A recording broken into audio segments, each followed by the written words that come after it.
Salut Ambroise. On n'arrête pas le progrès chez vous. L'Irlande du Nord essaye de séduire les touristes étrangers avec du tourisme sensoriel. Bonjour Samuel, bonjour Mélanie. Je ne sais pas si vous êtes adepte de l'ASMR, cette technique de relaxation à base de chuchotement et de bruit doux, mais ce genre de vidéo fait un carton sur Internet et effectivement, ça a donné des idées à l'Office de tourisme d'Irlande du Nord qui s'est dit, après tout, pourquoi pas nous? Le bruit de la pluie, des vagues, du vent à ses adeptes. Or, il y en a à revendre en Irlande du Nord, alors autant en faire un argument marketing. Et le tourisme sensoriel, c'est aussi des expériences qui mettent tous vos sens en éveil. Alors, ouvrez les yeux, humez l'air frais et laissez-vous donc transporter en Irlande du Nord avec Maëlys Septembre et Charline Madini. Dans l'écho de cette grotte nord-irlandaise, le simple bruit des gouttelettes qui ruissellent, des bols chantants, des cristaux et un gong tibétain. Ici, pas de réseau téléphonique, pas de distraction et des visiteurs venus s'imprégner des sons relaxants, tous sens en éveil. Le tourisme du bien-être est tendance. Ça donne le temps de profiter, d'être au calme et de s'imprégner d'un lieu, plutôt que de juste se rendre quelque part, regarder une minute et passer à l'attraction suivante.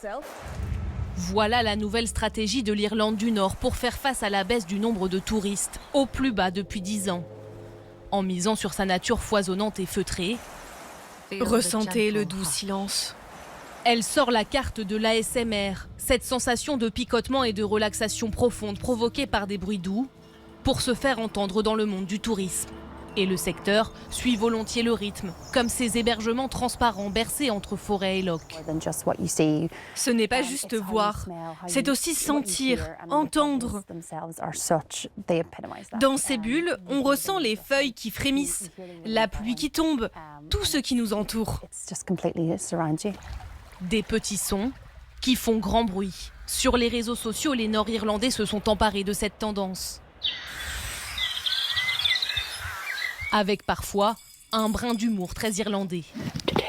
Aujourd'hui, on va explorer l'Irlande du Nord.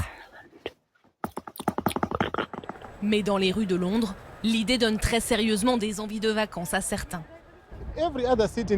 Dans les villes, on est trop stressé. Si l'Irlande du Nord peut offrir quelque chose de différent, ça va séduire beaucoup de monde. Je voulais y aller de toute façon. C'est une bonne chose que l'Irlande du Nord attire les touristes grâce à sa nature, mais sans la détruire. L'Irlande du Nord, comme vous ne l'avez jamais entendu, bien décidée à faire résonner sa voix pour charmer de nouveaux visiteurs. Je ne sais pas si j'apprécie le concept ou si ça m'agace énormément. On est entre les deux. Je ne sais pas, est-ce que vous... Je vous entends pas, vous parlez pas assez fort. Merci Ambroise. Ambroise vous laisse. En tout cas, vous nous avez donné envie de repartir en vacances.